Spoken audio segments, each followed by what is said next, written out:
The player that I expect to step up big for them is Moose. When we were at Orlando, we were really, hyping this team out. We thought they were going to play extremely well, and he kind of disappointed a little bit. I thought he would have played a little bit better. Towards the end of Ghost, during pretty much the duration of Ghost, regardless, one of the best players in Europe. Definitely expect that to carry over in the beginning of AW, but got off to a pretty rough start.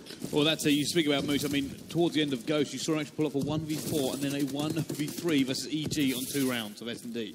Yeah, I mean, he's definitely talented. He has the talent. He just needs to get consistent with it and, carry it over from game to game. But off the start here, it's going to be TCM coming out to a pretty nice lead, 26-12. As Barrage, they're going to be in this hardpoint, though, racking up some time. TCM needs to push this together. You see a lot of players just flying in one by one. You can't take this Barrage team lightly.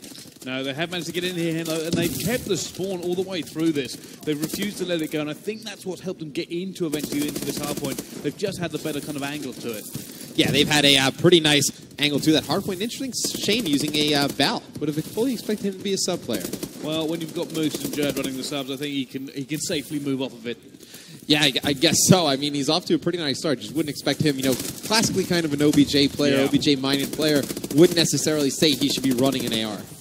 No, I know exactly what you mean. I'm guessing this is one of the strategies they've kind of gone through there and give Shane a little bit more slaying power on these hard points.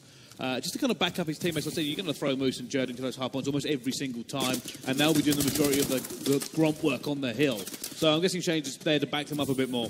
I fully expect him to be back to his SMG ways on uplink and the CTF though. Yeah, absolutely. Those game modes move a lot faster. This map, you can definitely get away with 2 ARs. It plays a little bit, more like a traditionally a Black Ops 2 style hardpoint map where you can rotate early, get anchor. But right now, Barrage controlling that hardpoint, making a little bit of a comeback, but still, the slaying of TCM way too much. Jerd especially, starting off 10-6. You know what I really liked about that push there from TCM is they were almost in a straight line hitting the hardpoint at the same time. They just threw numbers in. They haven't managed to hold it though. The spawn is not in their favour. They've got to go against the spawn of Barrage. But they are making these kills, and that's the only reason they're breaking through. Yeah, they are. I know they're getting those intro kills. They're just not able to get kills once they secure that hard point. That's what they're really going to have to do in this second rotation of hills. You notice, every time we see Barrage, they get to that hard point, they're able to hold it for a few seconds, and then it kind of, falls apart. One player from TCM just comes in, gets a 2-piece, able to hold that down. But you see on the rotation here, it's going to be nobody from TCM. One player was actually Gunship. He was taken out, so nobody rotating to this up top hard point. See if Barrage can hold this one down. Jerd's coming in, though. He's got a teammate backing up. They're going for the pinch here, TCM. Good position to get it if they can get it off. They have bodies everywhere, and perfect example of breaking a hill there from TCM. Flawless in its execution. Yeah, flawless. I mean, this is the type of play we expected to see them, bring to the States when they came over. Right now, they're definitely bringing it, pretty much destroying Barrage in the slaying department. Only one player over 10-plus kills for Barrage. Really need to step it up there. And then on the flip side, obviously, we talked a little bit about Jerd, but Gunch playing extremely well. Veteran in Call of Duty, one of the longest-tenured Call of Duty players on professional level, European or North American. Just been around forever, absolutely tearing it up as well. So very nice start here for TCM. Oh, Jerd's currently 18-8. But I have noticed Shane has switched back to an SMG, so I'm guessing that Shane is playing the That might have been just for one hill. Or, I think he's playing hill-specific guns, so he will probably change his class back when we get back to that hill. But I might as well give a little bit of love to Barrage at the moment. I want to jump on board with Amaze. This player has attended both of the COD championships. I want to see if he can try and get there a third time. Yeah, it's going to be a difficult one, though. I mean, to go against TCM, obviously, with the way that this event's going, you play that one matchup to get into the qualification. So difficult, especially in a match like this. Ball with Trom now. Can he manage to get through, going through obs? Moose just picked up a 3-piece, and I can hear him through the booth and my headset. Yeah, I hear him too. That was loud. Yeah, but that's you got to bring it against these series. TCM probably comes in, they expect to win this, but you can't take any opponent lightly, especially when it's a one and done type of scenario like this. So it's good to see that they're coming out and not wasting any time here against Barrage.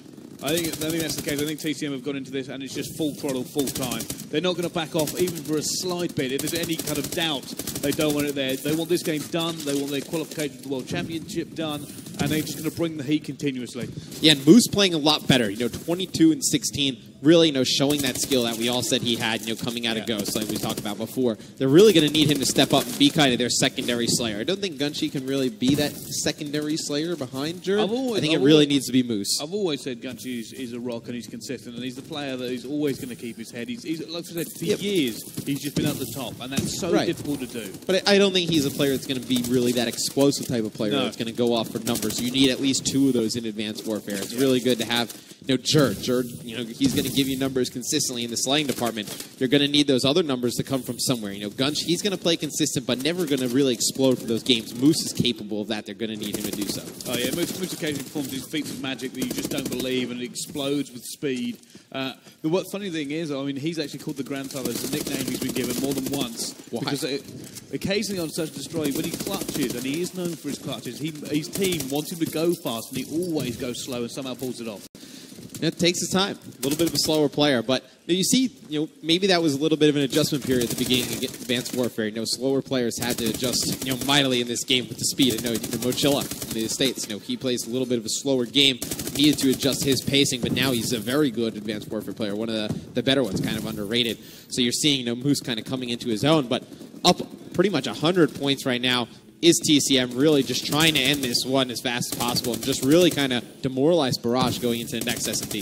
I think that's their plan. And they want this a swift 3-0. They know that this realistically is theirs to lose. I don't know anybody who's predicted a Barrage win the entire way through.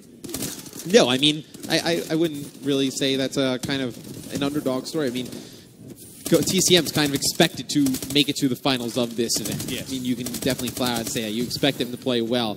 I think, Barrage, they're going to have to really, turn it up in S&D. I think that's probably their best chance of taking a map and trying to force. Their best chance, I think, is forcing a Game 5 and trying to steal one. But, the way TCM is playing, it's going to be very difficult. Jerd picking up kills time and time again.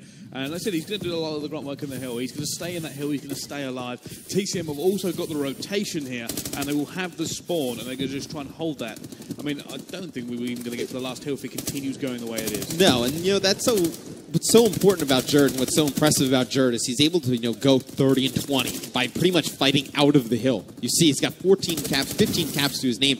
He's able to get those intro kills on the hill extremely easy. And then when players are flooding him, multiple players are flooding him, he does a great job of, picking up one, staying alive just in the nick of time for a teammate to come finish the second player or for him to get enough health, create enough space for him to finish the second player.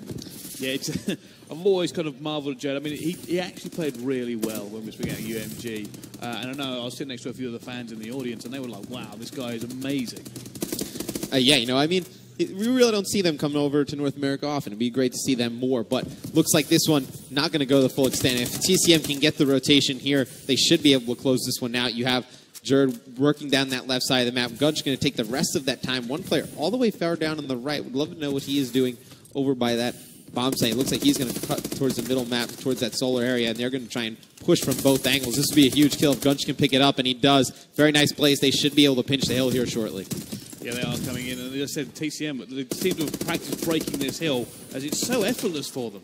Well, they have a great, strategy. It's, when you want to break hills, you pinch. When you want to get that rotation, you just flood. And Jerd absolutely destroys two players there. Trying to get the third, wasn't able to do so. This hill really dominated by your assault rifle players. If he can lock down those lanes, pretty easy to, defend. And Gunch absolutely tearing it up right now with that AR in the back. He's going to go for two, trying to get that one. Misses some shots right there, but TCM definitely has this one pretty much in the bag. It's going to be 240 to 93. They should be able to put it away here. Jerd just continually snapshotting, and we have shown a lot of it in this game for good reason. It's so entertaining to watch. Oh, no, yeah, there's no reason. When he's playing like that, there's no reason to turn it off Jerd.